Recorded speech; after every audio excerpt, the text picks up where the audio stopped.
Thank you, Rishi. Okay, if you want to ask a question, we would invite you to raise your hand, and we have two gentlemen to the back that would walk around with the microphones, and they would hand you the microphones. Okay?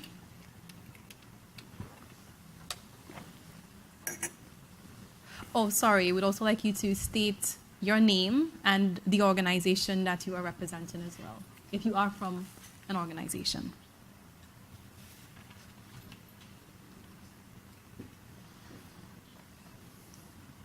A question over here.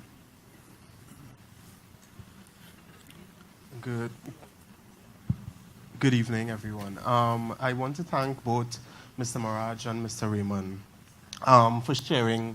My apologies. My name is Keston Perry, and I am a research student at the University of London. I want to thank both of you for sharing much of the knowledge and experience you have. I think I want to make a point about history. I think a large part of the deficit you're mentioning between the kind of activism that happened back in the 70s and even earlier in the 30s, 1930s, that wasn't too long ago, is as a result of the fact that us younger people, many of us do not understand that history.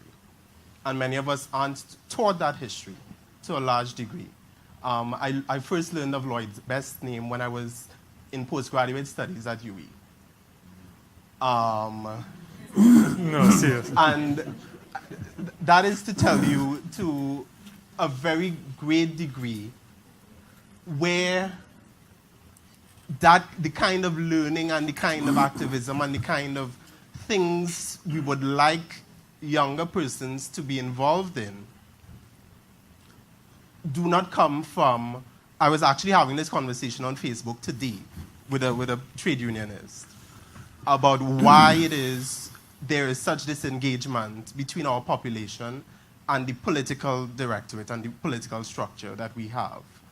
And I think it's to that point, because if you don't understand the kinds of struggles that Uriah Buzz Butler, that Lloyd Best with Tapia and these kinds of people have had, how would you understand now that I'm not going to make this political, but it is a political point, when our leader of opposition is basically summarily removed from parliament and you do not engage the political directorate and understand that engagement is important, there is very limited things you can do without that level of understanding.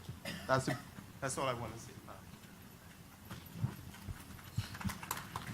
I didn't realize that. What? I didn't realize they did not taught these things. No, they're not. I don't think even know what April 11, 1970. Sorry. No, but you're correct. Before, my dad was heavily, he wasn't involved in the Black Power revolution back then, but as a young boy, he would actually run away from home and go and take part in it. I was born in 1977, way after the Black Power, but I always tell my dad, I make the point to him that the essence and the lessons learned from the Black Power revolutions are no longer felt today. And he would always ask me and say, well, no, because we got black people couldn't be in the bank back then and couldn't be in airways. And I say, I understand that the changes that were made, but at the same time, the energy that we had back then, it's lost on the generation today. Why is that? I mean, it's actually a question I had to ask, but we have another question here now.